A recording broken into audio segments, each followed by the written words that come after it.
Dans les années 80, la Véloroute des Bleuets, c'était un rêve de partenaires municipaux qui s'est concrétisé au début des années 2000.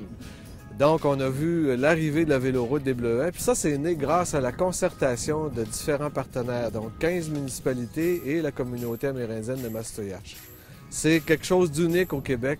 Notre modèle de concertation est repris et souhaité par de nombreux réseaux cyclables.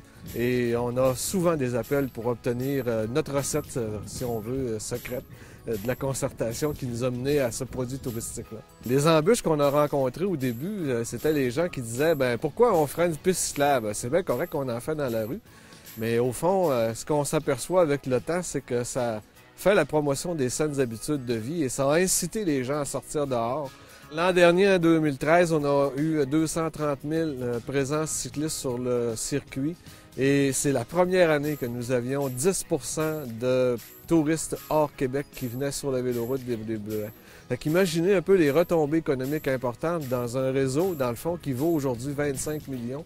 On parle de retombées économiques de 9 millions pour notre milieu. C'est les hôtels, ce sont les restaurants, c'est un peu toute la communauté du Lac-Saint-Jean qui profite de cette infrastructure d'appel-là.